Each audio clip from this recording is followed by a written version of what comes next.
Thanksgiving this year is happening over here at our place, and all of my family is coming. So we're going to be having 25 people over here.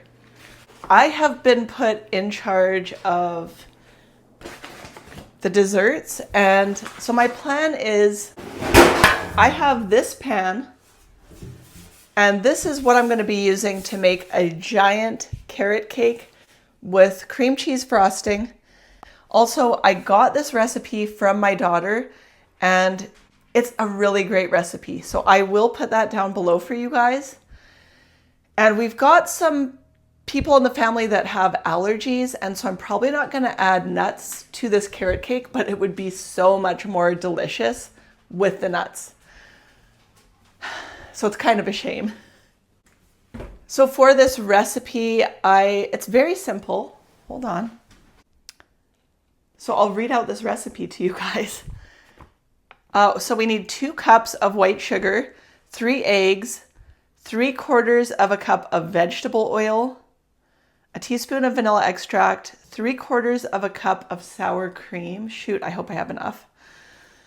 2 teaspoons of baking soda, 2 teaspoons of cinnamon, 1.5 teaspoons of salt, 1 can of crushed pineapple, 2 cups of walnuts or pecans, 2.5 cups of flour, and 2 packed cups of grated carrot. So there's no raisins in this recipe, which is one of the reasons I like it. It's also very moist because of the pineapple, but you don't taste the pineapple. So it's like a very delicious, rich sort of spice cake, if you will.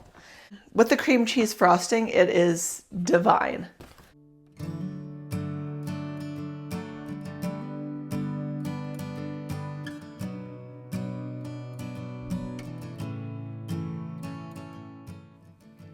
I ended up tripling the recipe of carrot cake in order to fill this very large roasting pan full.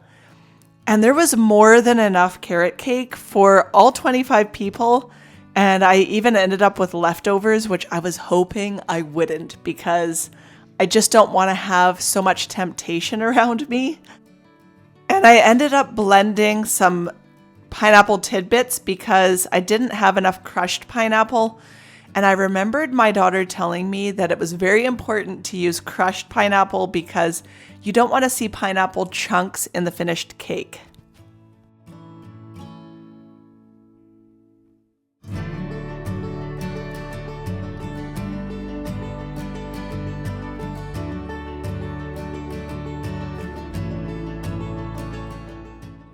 I also wasn't sure how long it would take to bake this because the original recipe says 50 minutes, but I knew it was going to take longer for a giant cake like this.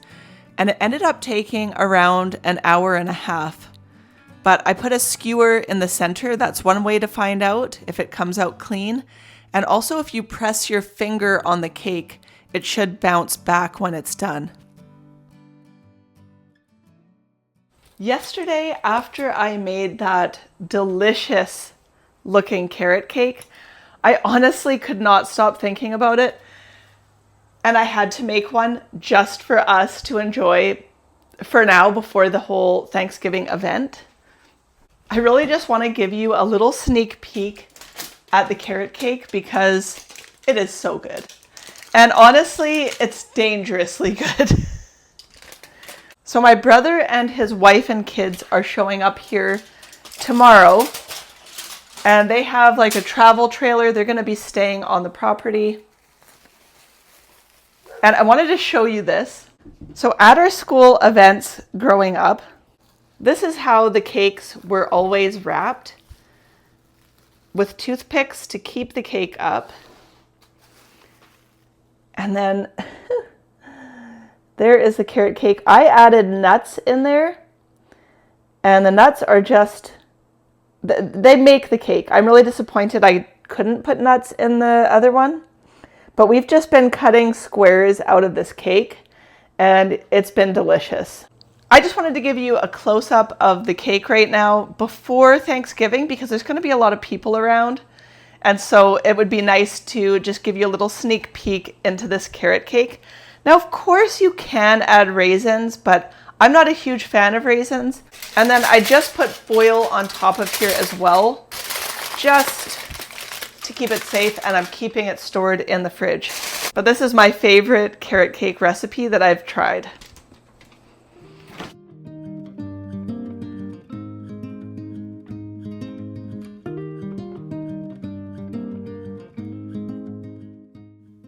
My daughter and I took a trip to one of our local farm stands, and the reason I came here was to buy apples because it's the best place in town to get really fresh apples that are fresh off the tree right now. And she wanted to look at the pumpkins. And then we went over to the little farm animal area where you can kind of pet the goats and things like that.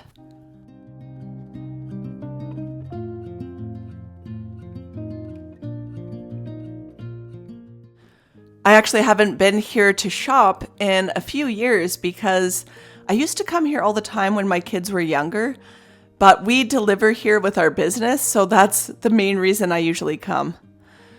And then another thing I got to do was go out antique shopping with my daughter, and we mostly just looked around. I actually didn't buy anything, but it was so much fun to look around. We had a lot of fun looking at the stores, and the town that she lives in has a whole cluster of antique shops and thrift stores. So it's a lot of fun when we get a chance to go together. And I didn't buy anything, but I did end up finding a few things at my local thrift store, including an item that I saw in one of these shops. Yeah, I love how they set it all up. You should see they're changing rooms too.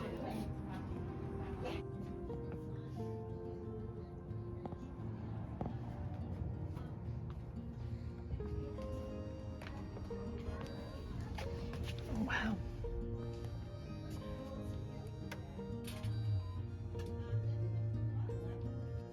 This particular store is sort of a consignment vintage clothing store, but they also have little knickknacks and things. And I had my eye on that little tin plate. In here.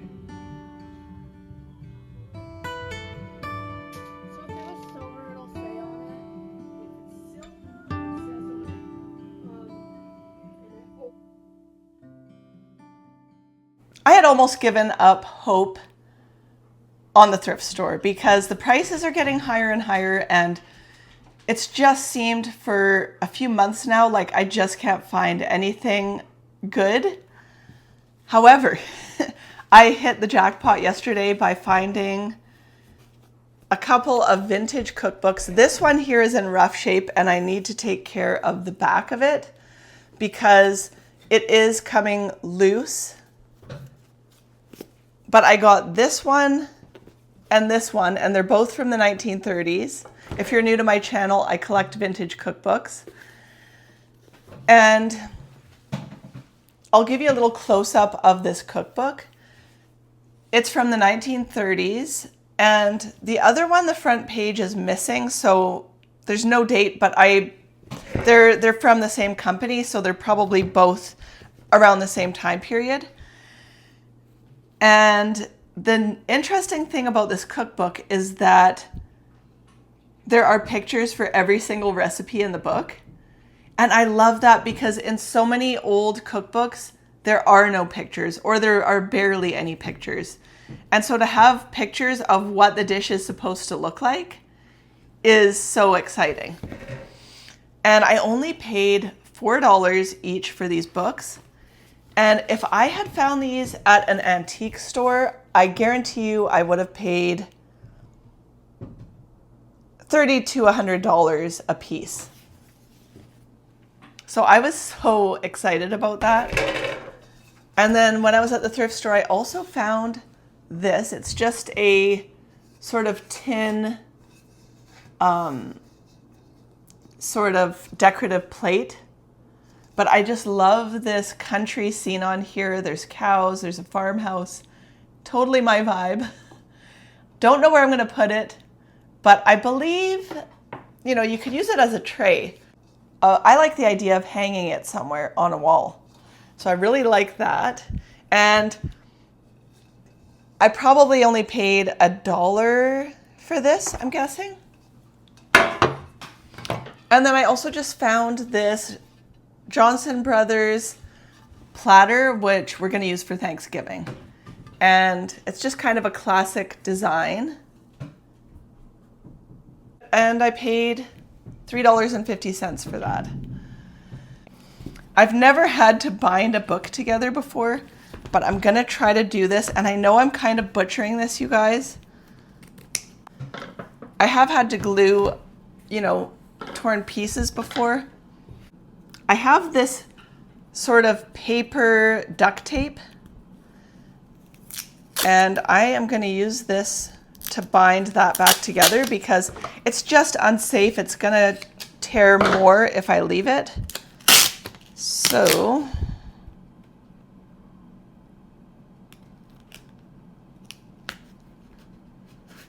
I'm just going to fix this really quick.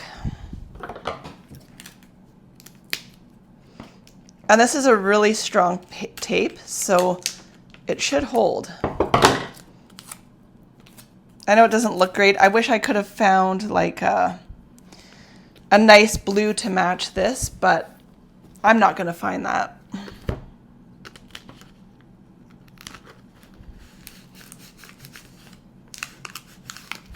And this should work just to hold this together so that I can flip through the book without worrying about damaging it more.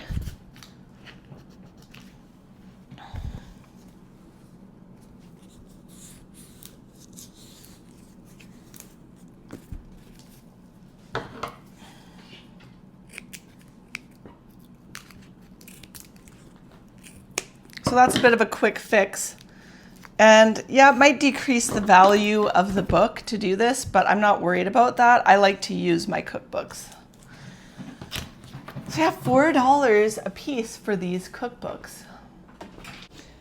So anyways, that's my haul.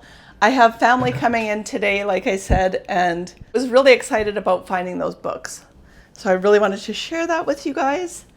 And now we're going to be moving on to more Thanksgiving preparations.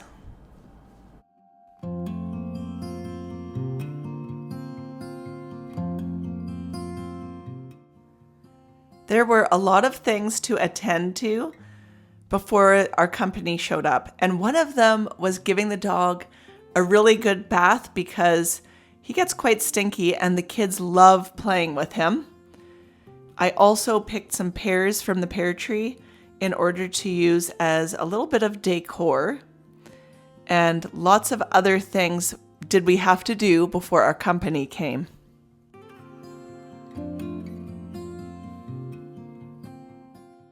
I have 3 other siblings other than myself in my family, which makes 4. And I have 1 sister and 2 brothers, and they will all be here for Thanksgiving. And it is a rare thing that we are all together. So my parents really wanted to get family photos. And my daughter and I are moving all of the furniture around because we have to set this place up to fit 25 people. So we're setting up a really long table in the dining room and moving our couches into my dining area. And then my husband is setting up an outdoor seating area. And luckily we have a lot of fold-up tables on our farm, so we're using those. And it really made sense to have the gathering at our place because it's the only place big enough to fit everyone. And I didn't really know what 25 people would look like until it happened.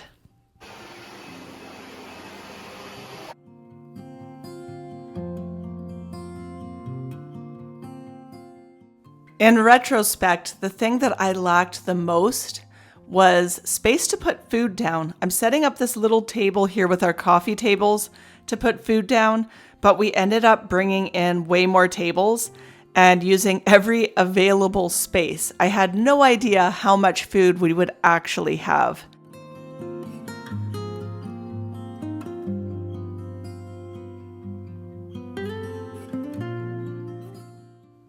My sister-in-law and I and my daughter all hit the thrift store together, and I found these sort of lacy panels for my living room, and I only paid $3 per panel and got 4 panels, which is enough to fit this space.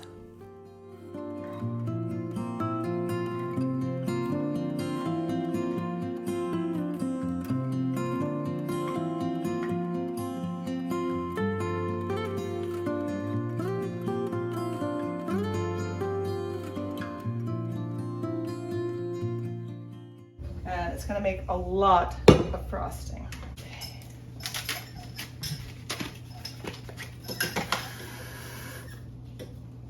And then it's going to be like 8 cups of like powdered sugar.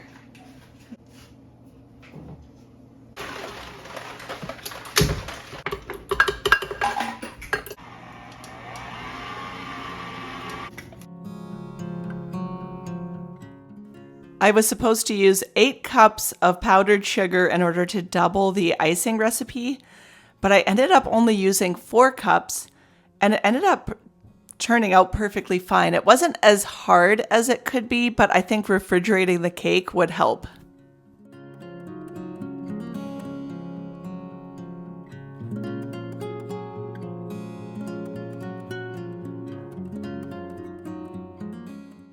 Time seemed to go so slowly as I was awaiting our guests' arrival. And I changed my outfit about 3 times and decided to go more casual because I felt really dressy, but I'm glad I did because everyone else was also dressed quite casual. And I tend to overthink things when I have a lot of extra time on my hands. So I just kept moving things around and trying to perfect everything.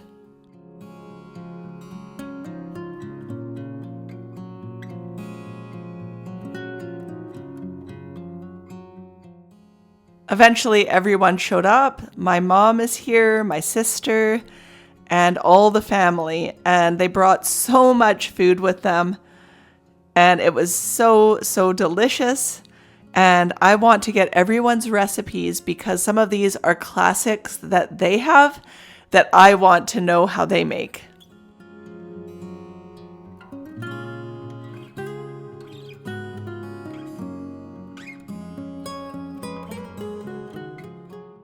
Once we were done eating, we decided to do family pictures, and we kind of missed out on that golden hour. We came right at the end of it and kind of missed it. It just went off into the hills, but it ended up working out. And my sister's family took family photos, and unfortunately, a couple of my kids were not here, but we got a picture of my mom, my sister, and I. And my brother is the photographer. He has been a videographer for years as a hobby, and he has a lot of really nice equipment.